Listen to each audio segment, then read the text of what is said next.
I like to bring back some of my favorite guests and some of your favorite guests and some of the guests that are my favorites and your favorites. And this is certainly no exception. These guys are an amazing band. Each one of them individually is an amazing person I've known from the music scene for many, many years. And it's a thrill to have them on the show. Please welcome back from Louden Swain, Rob Benedict, Billy Moran, and Stephen Norton. It's so great to have you guys here. Thanks for being here with me. Thanks for having us. Thanks. Coolest band name ever still. And I know you probably get that. You know, it's funny. Yeah, it almost feels like when we started out, it felt like it was a very small group of people who got the Vision Quest reference. And I feel like the longer we've been around, it's almost like there's a resurgence lately, like on the internet and everything. Like people are talking about Matthew Modine just made an appearance. I know this just because we get these Google alerts for Louden Swain, and it still comes up. There's so many Vision Quest fans out there. So yeah, I feel like it never dies. Well, it's an interesting thing, right? I remember right after I had you guys on, the last time I had Ronnie Cox on, and I didn't even think about Vision Quest until a couple of weeks later. I posted on Facebook that he was on, and somebody went, Vision Quest or something on Facebook, and I thought, I didn't even think about that when he was here and didn't even talk to him about it, then almost kind of kicked myself.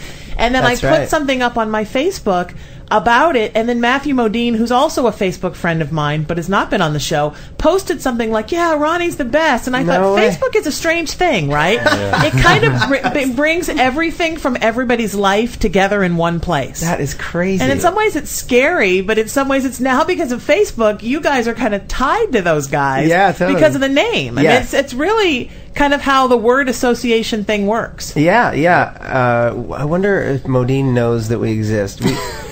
The guy who wrote the books, Terry Davis. Yeah, Terry Davis, who wrote the book Vision Quest. He found out about us about 6 years ago, and it was like a big fan. Like we were like kind of nervous. We didn't know which way it would go, and he wrote us this letter. So nice. Ended up sending us these Vision Quest posters from the movie, and awesome. Loved it. He loves that he's a professor now in the Midwest, and he loves that we have this. So it's still my favorite movie of that whole generation. Even more than I never loved Ferris Bueller, Breakfast Club, Footloose.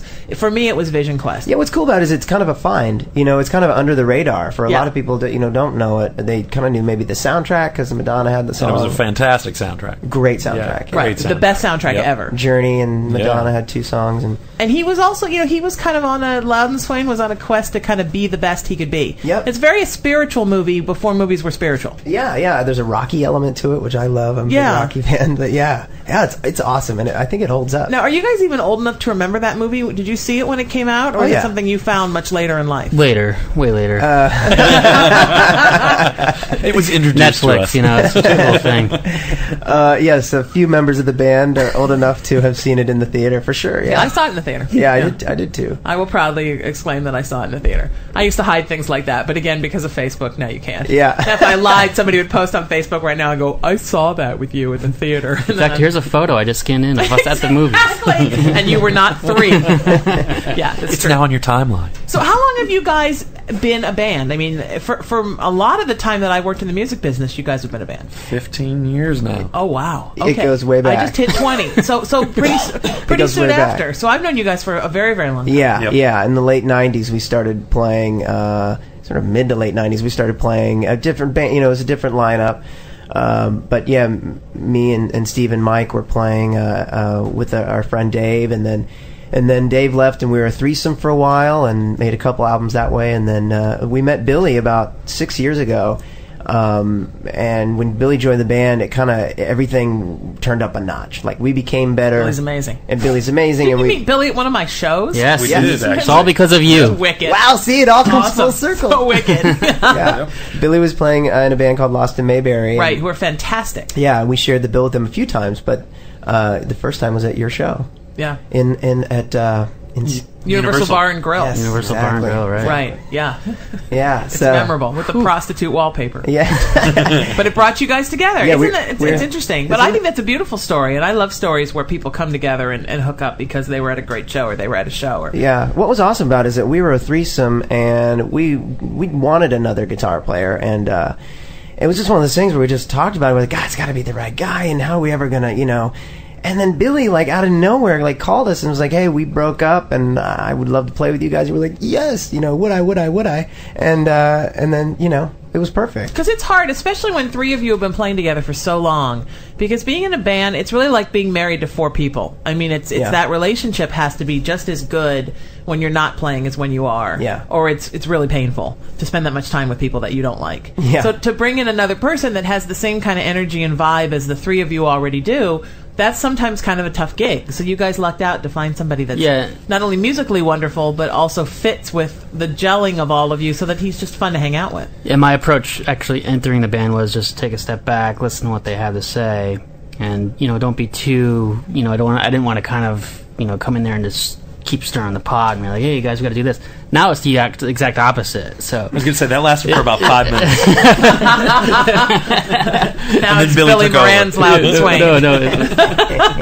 It was for me. It was a concern of mine because I didn't want to feel like I was coming off as right. Well, and you came from a band where you were sort of the band leader and wrote the majority of the music yourself. Right. So it was definitely a different approach. Right. And we're all pretty distinct and pretty convicted personalities, so it can be we definitely have a lot of discussions, but we managed to make it through 15 days in Europe together, and several long car rides, and so we're doing well. We managed to make it through 14 years together. Yeah, exactly. So it's awesome. Yep. But it is like a family, and definitely we have our share of headbutting and all that. So for Billy to not only get along with us but fit into that triangle was a feat. Yeah. It's great, and it's made us a better band for sure. I mean, we have people who now come see us who saw us back in the day, and it's it's kind of night and day. That's always fun. It was great. It was fun, and it's I wouldn't take any of that. The old albums. I still say like, hey, play them. I don't hide anything. But we're a different band now, and it's cool. What do you think musically and lyrically, Rob, is different about you now? I mean, how has the band kind of evolved? Because I mean, all bands are going to evolve in 15 years. I mean, that's just normal. A lot of it is we had a certain we had a limit of what we were able to play, and the music we ended up writing was very it just I think it was more simple music, but it was also like we kind of wanted to be Foo Fighters, and it was just a lot of sort of 4 chords, 4 power chords, and then the chorus was like 4 other power chords. Yeah, we relied a lot on energy and just enthusiasm. I think in the early days to really push the songs and to make them go. So, but now we're a little more comfortable in our skin, and we're able to sit back and feed off each other and really make really gel, as opposed to just trying to grab 3 chords and push it through and really just pump it. Right, that's exactly right. It was very energy based, and the lyrics hasn't changed that much. I mean, the lyrics were always kind of witty and a little angsty. Yeah, and insightful, like feeling kind of having a certain outlook on life that's not necessarily positive, but trying to put a witty spin on it. I mean, I think that's kind of still holds up, but the music has gone places that we weren't able to do before. So, and is that kind of reflective? You write most of the lyrics, Rob? Yeah. And is that sort of reflective of you as a guy? I mean, is that kind of your writing style, or does a lot of that come from who you really are? Yeah, that's who I am. That's my style, and that's who I am. I mean, I definitely have a sort of I used to do stand-up comedy back in the day, and it was always... Oh, I didn't know that. Yeah, it was always a storytelling. I mean, it was like what my week was like, and it was putting positive spins on things like getting a traffic ticket. And I was just gonna say it's sort of like a positive. It's like pessimistic positivity. Yeah, in your songs, it goes back and forth. Yes, exactly. It's like everything's kind of jacked, but I'm still sort of an optimist about it. Yeah, and then everything's actually really, really bad. But hey, what are you gonna do? Hey, it's not. Yeah. All right. Yeah. What might as well. Because I think some people have a style that they write in that doesn't necessarily have anything to do with them. Right. They just know they can write a certain way. They're good at writing a certain way, and they do that. Yeah. And I had a guy that I interviewed a couple of weeks ago who I love, and he does this very kind of heavy, sad, sort of emo music. And then he said, the kind of crowd that I play music to, if they knew that I had a wife and a kid and I was happy and I worked at an advertising agency, that would be the end of my crowd. So this is the kind of music people like me to write, but it has nothing to do with how I'm feeling usually. Yeah, the thing that changes in my lyrics sometimes is I'll put it on an imaginary character, or a lot of times I write about guys who are unlucky in love. Right. And I actually am in a good relationship, so that part isn't accurate, but it's still that feeling I have. I mean, I wake up every day, and there's still that voice in my head that's like, Jesus. Right. Here we go again. Right. But so that's kind of there. I'm in a good relationship, but still. It's all those past why? I'm not quite sure why. Yeah, I don't know why it comes out in like relationship letdowns, because mine's not a letdown at all. It's just more of my attitude towards a lot of other things in life, I guess, maybe are that way. But in songs, it's so fun to just write about relationships, and so that's how it comes out. It's awesome. And how has the scene changed, do you think, in 15 years, since we've all been through it together for that whole time, except for Billy, who's 14 and a half today? Well, I mean, one thing that's really changed is what you're capable of doing online and what you're able to do. You know, I mean, when we started, there was no YouTube, there was no garage band, there was it's interesting. I mean, we've connected with a lot of other bands just through online stuff, and I think a lot of the people that we made connections with, like Jeff Miller from he wrote a story for us in the LA Times several years ago, and now he's put together this. He and a couple of other bands have put together this coalition of artists that get together and have dinner and talk about opportunities and talk about stuff and stuff like that. Yeah, and I don't think that was going on. Like I think social networking has made that a lot easier to do now than what it was 15 years ago, that's for sure. Yeah, the only reason we even know about all that is because he posted something on Facebook about it and sent us an email and said, hey, check this out. And so it really makes things so much easier to connect with bands. I mean, the band that we played with in San Francisco this weekend, we connected with well before we ever got up there, which 15 years ago we probably wouldn't have done. We would have had to track them down on phone and played phone tag, and it was just so much easier to send them emails and communicate via Twitter and share common fan bases and all that kind of stuff. So it really makes a huge difference. And we kind of take it for granted now. We went and played this show in San Francisco, and there were a bunch of people there. The place was filled with people who knew we were playing because we had tweeted it and Facebooked it and everything. Right. Anyways, back in the day, you'd send postcards out. Yeah. Right. You'd hope you had a good mailing list with accurate addresses. You'd pay a fortune for a publicist that you hoped was going to do that, or a service to mail things out for you. Yeah, for one gig, and so now, I mean, things like Reverb Nation make it so easy to sort of manage that publicity part of it. And then making different music is different than it used to be, we record our rehearsals, on Pro Tools now, and it's like it used to be just like you'd have a little tape recorder, you'd try to capture some stuff, but. Yep. And does that help you, recording your rehearsals? Does that help you when you actually go to record, or when you're going to arrange something that might be new, to be able for all of you to take it home and listen to it a couple of times and then kind of come back in with fresh ears and say, all right, I like this, I didn't like this, and as opposed to having to do it all while you're standing there with your instrument? We literally did the bulk of this record in 2 days, and the only way that was possible was because we had recorded so many rehearsals, and we were listening to rehearsals on the way over to the studio and refreshing ourselves with the parts, and we literally have our studio set up where we've got all the tracks individually separated, and so we can, Rob can add different vocal tries on it, and Billy can add different guitar stuff on it before we ever get to the studio. Yeah, and there's so much cool stuff that just comes out of just, the spontaneity of, rehearsing and stuff like that, and it was just, We kicked ourselves last week because we didn't have it recording, and we had come up with an idea, and we're like, who remembers that now? But sometimes it comes back and it haunts you because I'll forget a part, and I was like, no, you played it at that rehearsal 3 weeks ago. Here it is. Let me show you. I didn't really like that. It's interesting, though, how our brains have become reliant on technology. Yeah. It used to be that you would just, like, if you saw an actor on a show and you didn't know who it was, and you'd sit there and think about it, then you'd figure it out. Yeah. Or you'd hear a song and you'd be like, what is this song? And you'd think about it. Now you just pull out your iPhone, you Shazam it, or you pull out IMDb.com. Let me Google that for you. And you don't ever have to ever think anymore. Yeah. And sometimes I think our brains like shrinking in our skulls because we don't have to sit and ponder anymore. How many people's phone numbers do you even know? Yeah, anymore? I know. The only phone numbers I know are the ones that I knew before I had a cell phone. Yep. Yeah. I know my mom's number and I know my number, but that's really it. Yeah. It's funny, there are things that are kind of obsolete that I can't let go of still, like my fax machine. Like your AOL email address? And my AOL email address. and my landline. Yeah, I'm just about to let go of my landline. I held on for a long time. Yeah. But only because now I found out you can transfer the number to a cell phone. Yeah. And I'm like, I can still have the number and not have the landline. Because the landline's a little evil, and it gets more expensive every month. And it doesn't do a whole lot except provide a nice thing for my cat to pull out of the wall every day, and then I plug back in. Yeah. For me, I get sketchy service in my house, so that's one of the reasons I haven't let that go. I don't get great cell service, but which is a pain in its own right. But plus, if you didn't have a landline, then what would run the fax machine? Exactly, right? Right. I just scan and send. I hand crank. It's like you have a litho machine in the back, like from elementary school. Cleveland 456. That's fantastic. All right, let's play something off the CD, and then we'll come back, and I want you guys to play live in studio for me. Excellent. Cool. What should we do? Let's play. It would be a good song is "Worlds Collide," which is a song that was just, I've worked on that show Supernatural. Oh, yeah. I've heard of that show. And it was just featured in an episode of Supernatural. They played this song. That's wonderful. Which was a thrill for us. Where was it featured? Right in the opening scene of the show. Yeah. Jared's character is in a bar.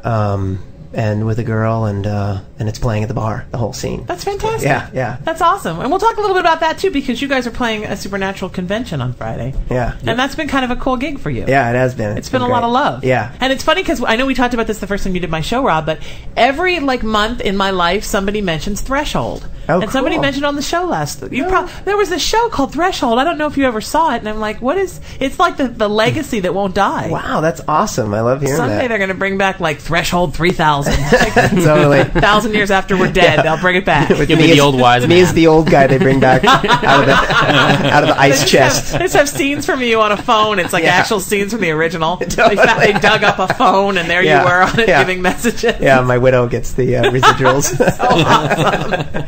It's the Sheena Metal Experience, LA Talk Radio. This is from the new album Eskimo. This is Worlds Collide, Louden Swain. Check it out. We'll be right back after this with more of the band.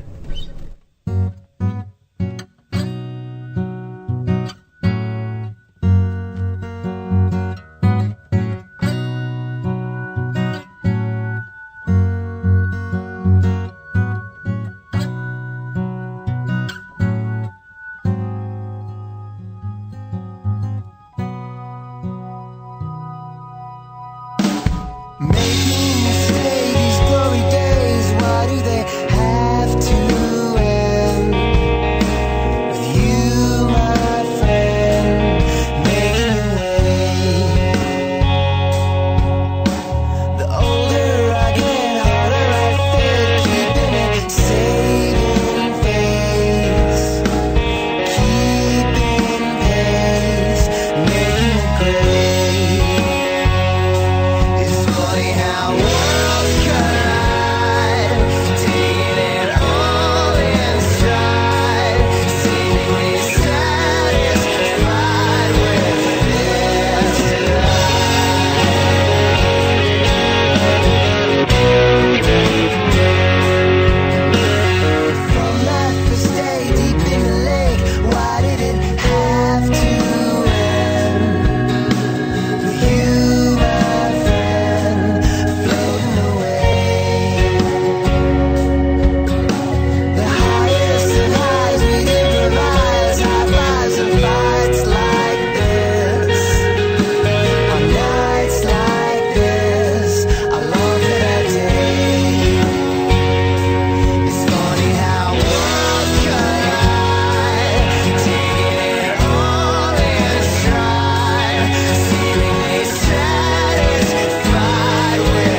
Metal Experience, LA Talk Radio.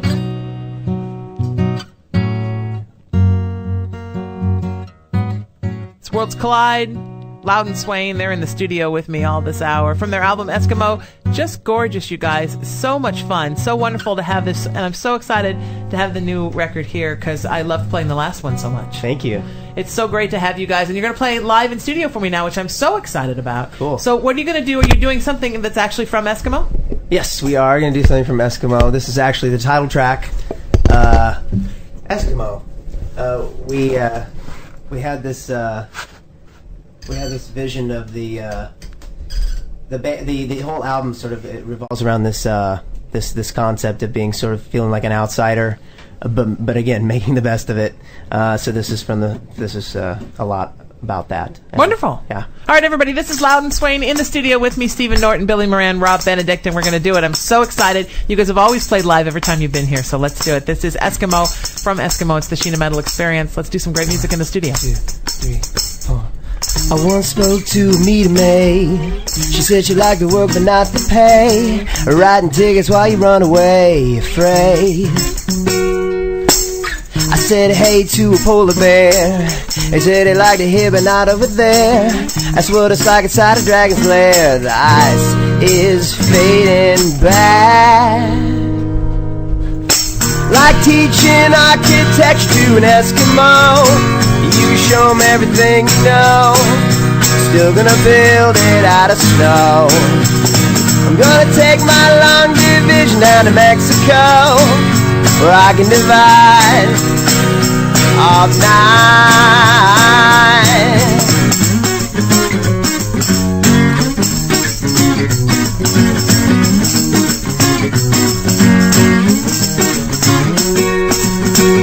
I said hey to an astronaut.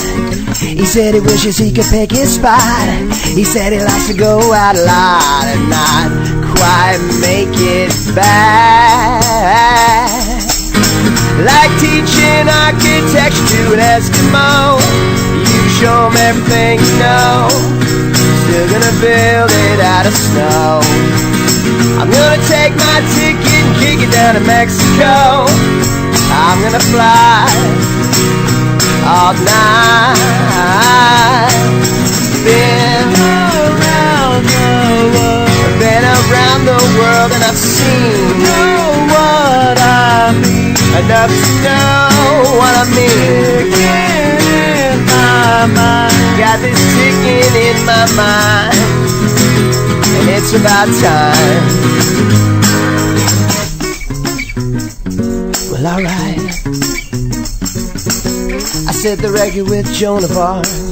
She knew her destiny before that spark. She got her orders and she played her part. Like teaching architecture to an Eskimo. You show them everything you know.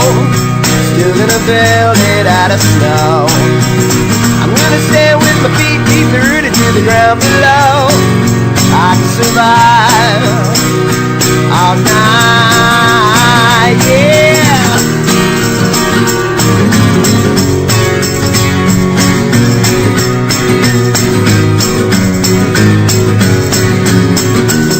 Like teaching architecture to an Eskimo. You can show them everything you know. Still gonna build it out of snow. I'm gonna take my long division down to Mexico, where I can divide all night, all night.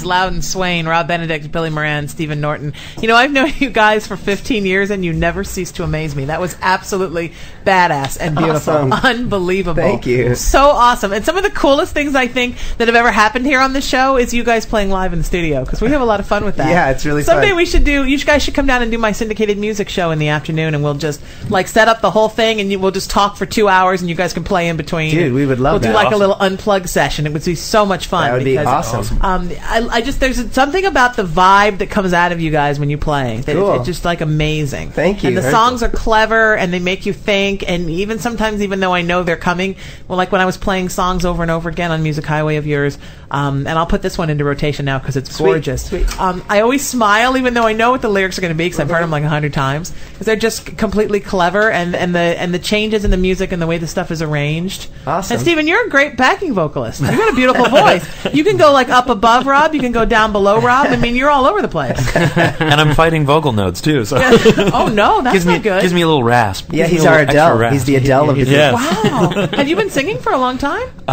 Yeah, and I think I just probably abused my voice during the recording process, and so yeah, it just popped up. Wow. Wow. And is that is it just from singing? I mean, did you ever sing leads in a band, or have you always just sang backups? No, it's always been backup, and I honestly I don't know what caused it. I'm sure probably yelling at too many Green Bay Packer games and other things like that. being gruff in your own basically life. abusing my voice. Yeah. So Yeah. but yeah, I was at a speech pathologist today doing goofy things like, "Hi, Oh. hey."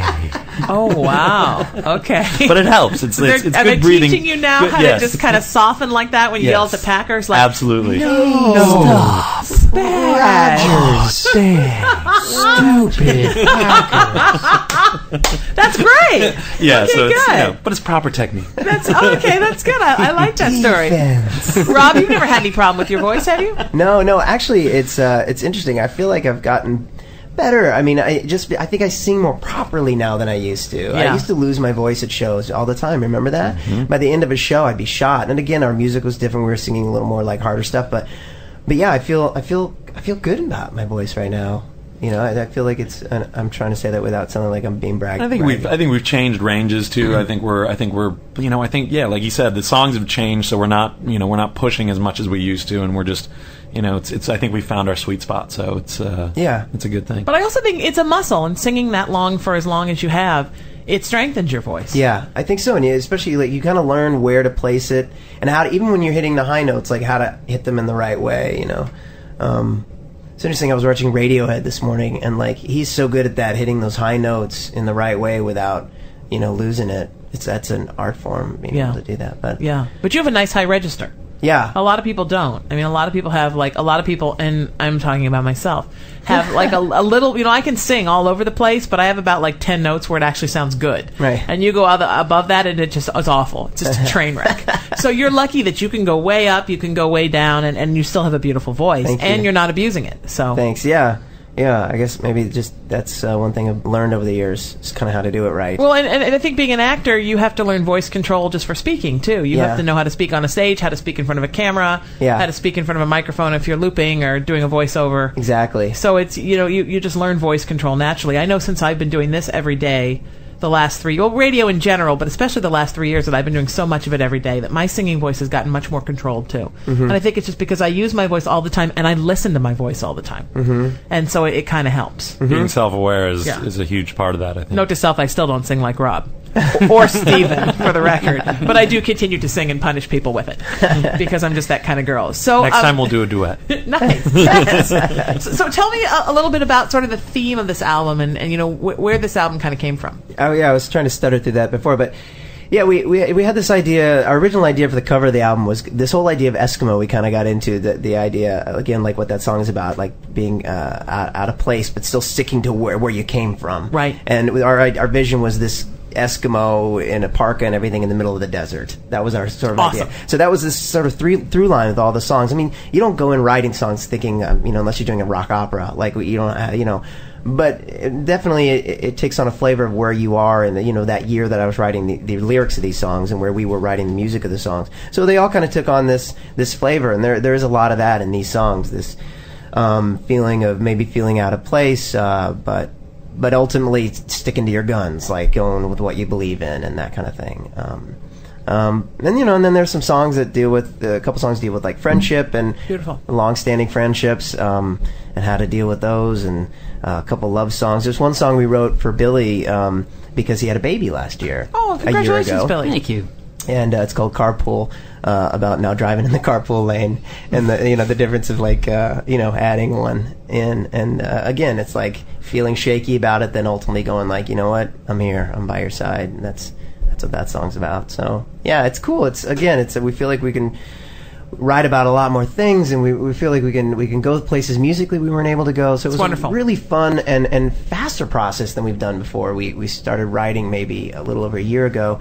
We went into the studio, and from the first day of studio to the album being in our hands was like, what, 2.5 months? Yeah, the label was really Less putting a than lot of that. pressure on us to get it done. And when I say label, I mean Stephen Norton. Right. Yeah. The management company Yeah. were really being dicks. Well, we did this crazy thing where we went into the studio and we thought if we can have that, we knew we were going to go to Europe for this tour, and we thought if we could have product in hand in Europe, that would be awesome. That was our goal, and we did it. It's crazy. We were in the studio August 21st, I think, and we had the finished product in our hand September 24th. You mean Or October? no, October, right, yeah. Like October. So, yeah, it was wonderful. literally like 8 weeks and done. Now doing as many, you're doing a lot more playing out of town than you ever have, and playing in Europe for the first time. Is that kind of growing you too, as musicians and as a band? The more experiences that you all have together, Yeah, for sure. songs come out of that, and Yeah. feelings change because of that. And Yeah, and even songs you've already recorded start to change the more you play them, and yeah, it's such a growing experience. I mean, the more you play in general, the more you play out, the better band you are. I mean, if we take too much time between shows, we always feel really stale. Even if we're rehearsing every week, it still doesn't feel the same. It's Right. a different experience playing out. So, yeah, definitely we've grown as a band that way. Now, what was your experience in Europe? What were European audiences like? Was this the first time when you took that 15 days? It's the first time that any of you have played in Europe? Steve, did you play in Europe back in the day? No, this was my first time. Yeah, this was our first time. I think everybody's first time. Yeah. So yeah, it was Billy's first time out of the country. Wow. So yeah, it was a trip.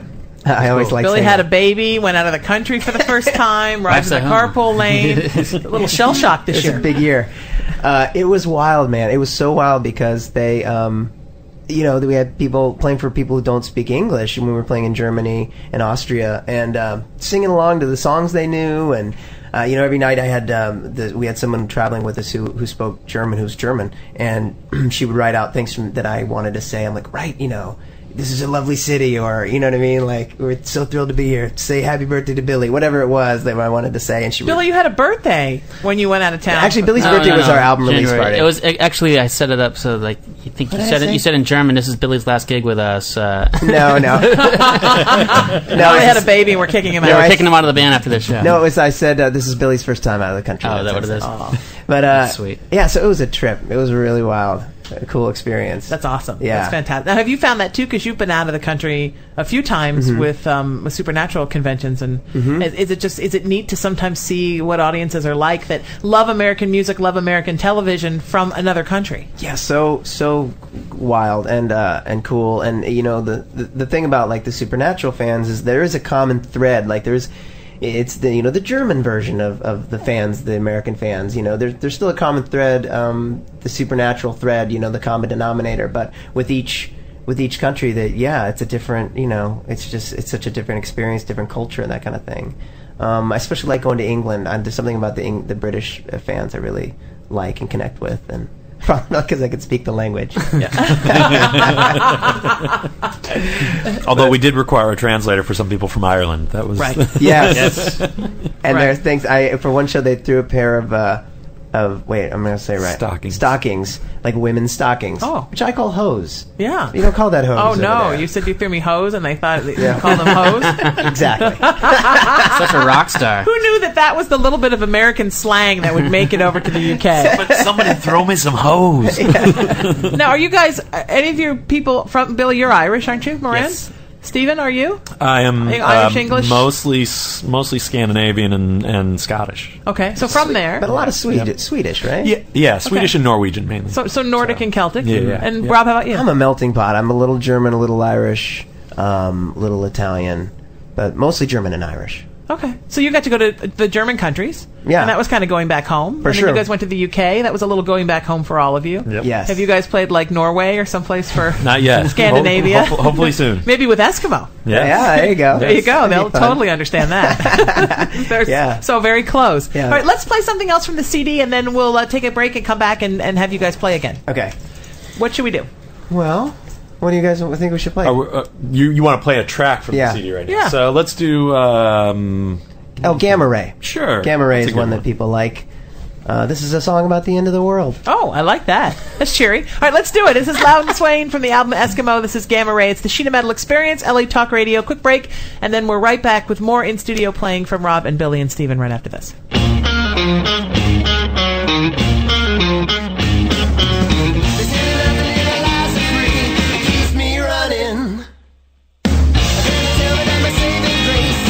So stunning. I couldn't know all the evil ways my mind is going. Well, there's a lava for the human race. It keeps me running. Looks so stunning. So get up like Gamma Ray.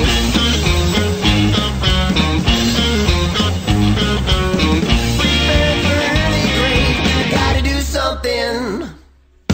Try to be fun to consume. Wanna be something.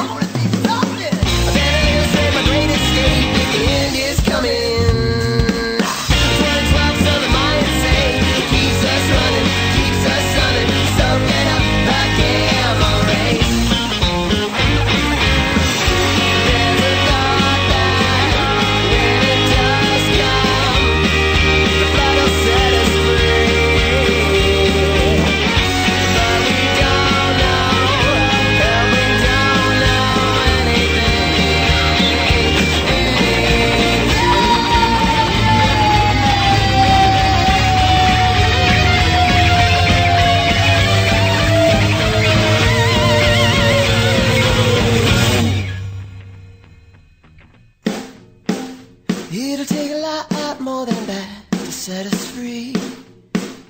It'll take a lot more than that to set us free. It'll take a lot more than that to set us free. It'll take a lot more than that to set us free. It'll take a lot more than that to set us free.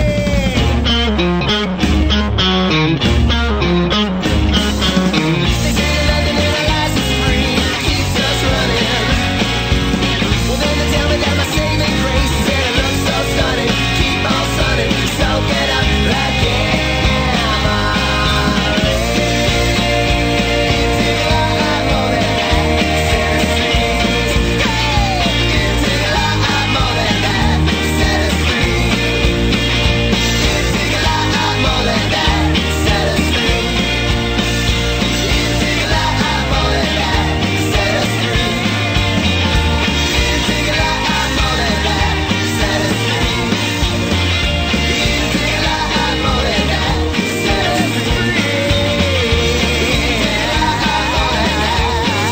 more than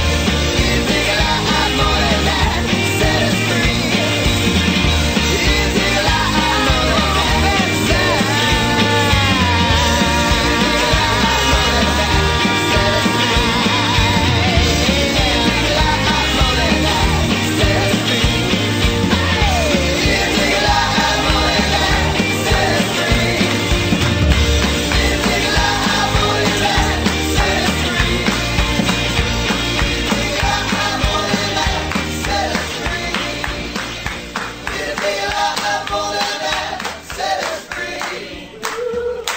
Take a lot more than that to set us free. talkradio.com, SheenaMetalExperience.com.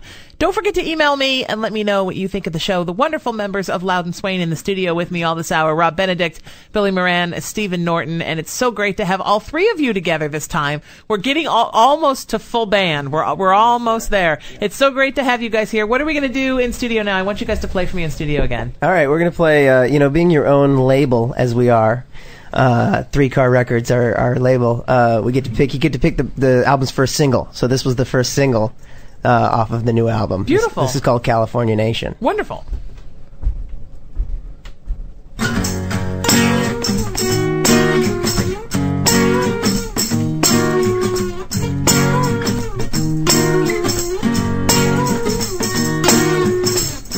It's a mystery, dressing like a target, splitting the seams. It's Sisyphean, with my dreams in a cart from the grocery. It sucks me like a thrill, it takes me like a pill, climbing up this hill. California Nation is bringing me around, one big invitation. Get off the ground.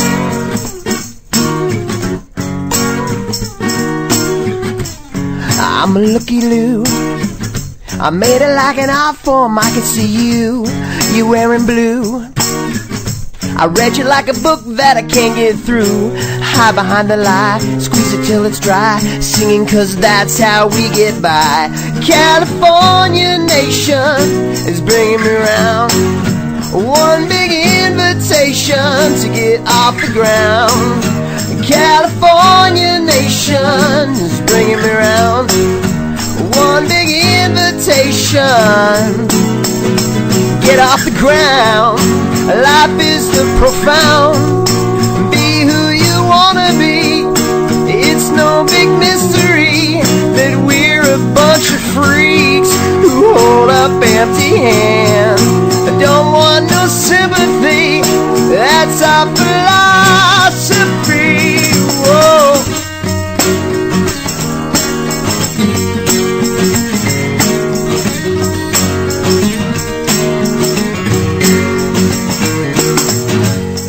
Down with the verse, you're living on the course, but it still needs work.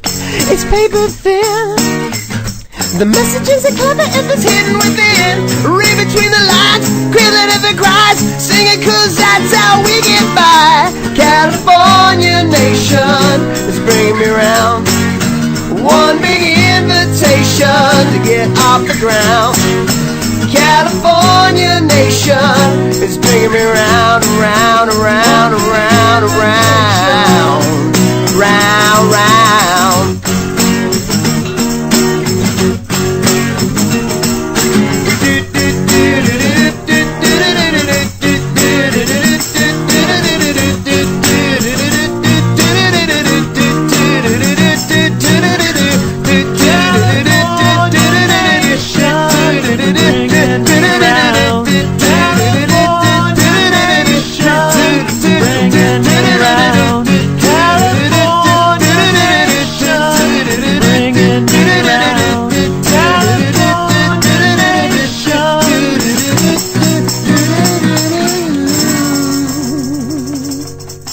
The Sheena Metal Experience, LA Talk Radio. That's Louden Swain. You guys, absolutely beautiful. I know I sit here and grin like a weird jack-o'-lantern when you guys play in studio, but you guys really, really have the right vibe for playing inside a radio studio.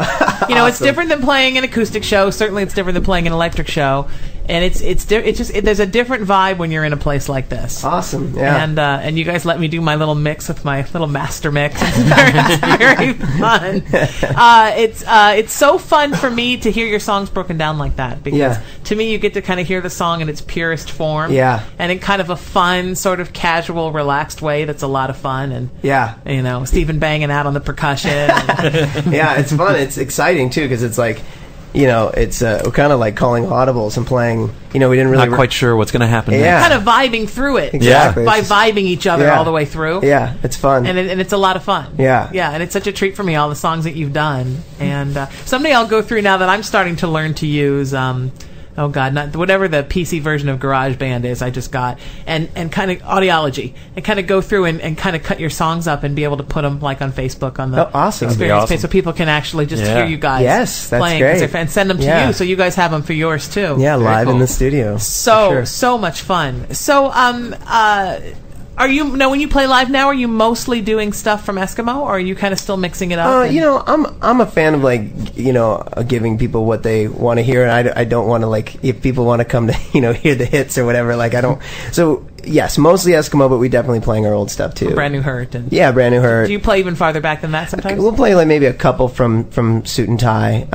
There's still a couple of those. It depends how long the gig is. You know, if we only have 40 minutes, then it's going to be 80% Eskimo and a little bit Brand New Hurt. But you know, like Friday night, we're playing this in Burbank, you know, at that convention, and it's going to be a Supernatural convention. A longer gig, so we get to dig into the catalog a bit. Nice. And have you found that some of your fans, Rob, that have found you guys through Supernatural have gone back and ordered old albums? For sure. So now people are discovering songs, and then that kind of inspires you to start putting that stuff into rotation. That's exactly right. That's exactly what it is. Yeah, people have gone back and are hearing those albums, and it's. I think it's fun as a fan. I like doing that. And I think for us, it's no different. You go back and you listen, you can see our growth. And it's still, you can appreciate the older stuff for what it is, but it's fun to see where the band has gone and how we've grown, what the path has been. So yeah, and it's fun for us to open up some of those old songs and, you know, see what they're like now, to kind of drive it with the new wheels. And it's interesting, and it was kind of like what Stephen was talking about at the beginning of the hour with, you know, how Facebook has changed everything and how Twitter has changed everything. I mean, it used to be that you mostly focused on what you were doing. Mm-hmm. You know, you would be promoting whatever TV show, film you had just done. Mm-hmm. You'd be promoting whatever song was just out. Mm-hmm. But now the internet has kind of gone back and made everything in your catalog current. Both as musicians and as an actor for you, Rob, it's all current. Mm-hmm. So now people might want to talk about something that you shot 15 years ago. They might want to talk about a song on your first album. And it's kind of changed the whole world. You have to remember everything you've ever done now. I know, it's kind of scary. It's a little scary. It's also a little awesome. Yeah, for the most part, it's awesome because, like you were talking about Threshold, it's like I loved that show, and that was a short-lived thing. I love that. What a cast. I love that it can live on in a way. Oh. You know? Yeah, I mean, it's amazing sometimes how I think people remember stuff like that, you know, and everybody in the cast.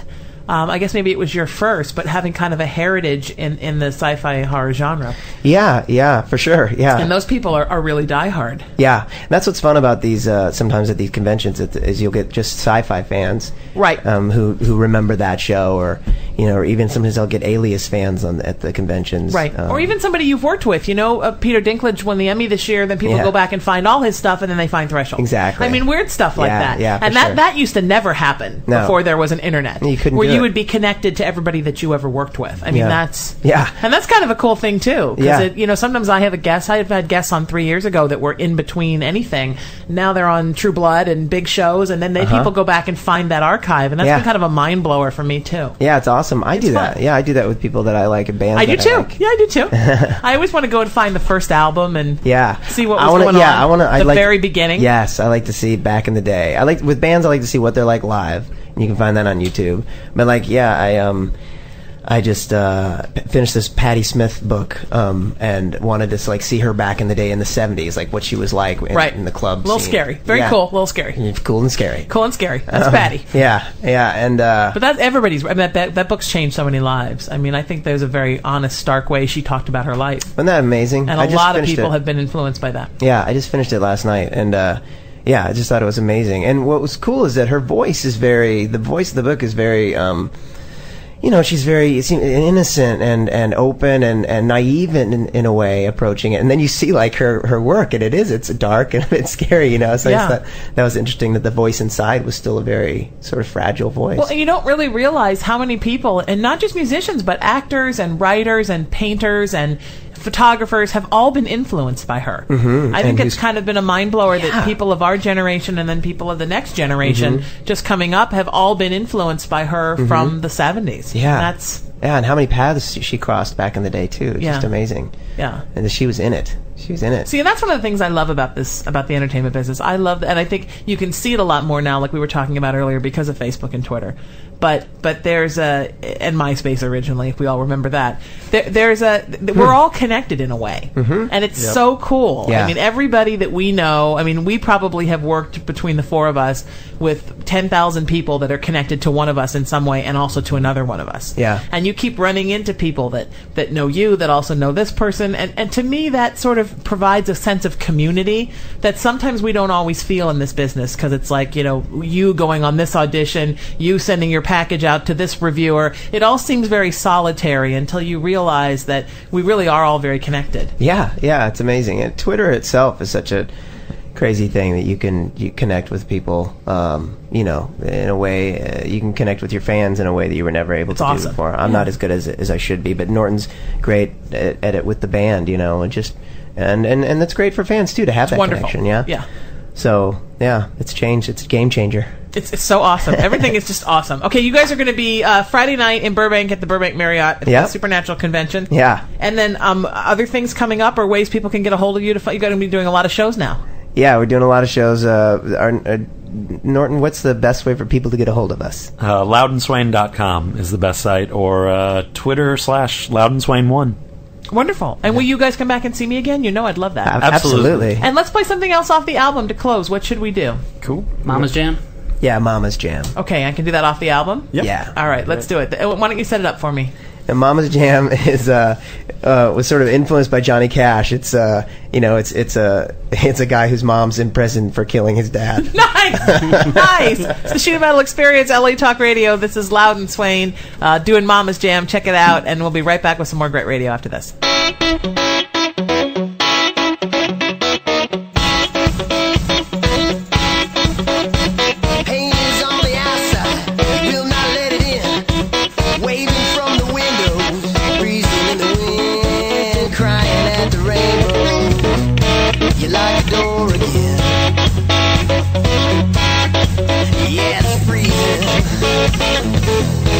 Will not let it in.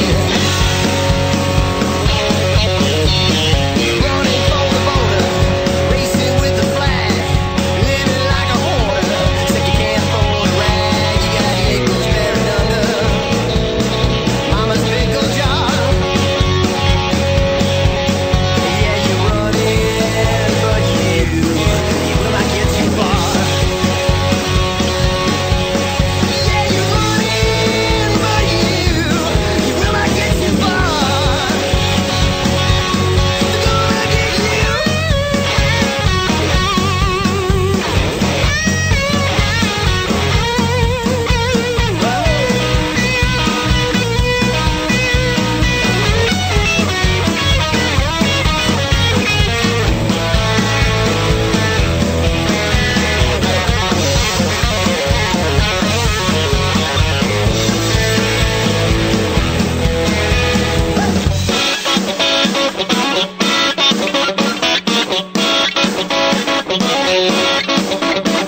Mama's up the river, daddy's in a jar. She said she might get out someday, then she'll buy a car.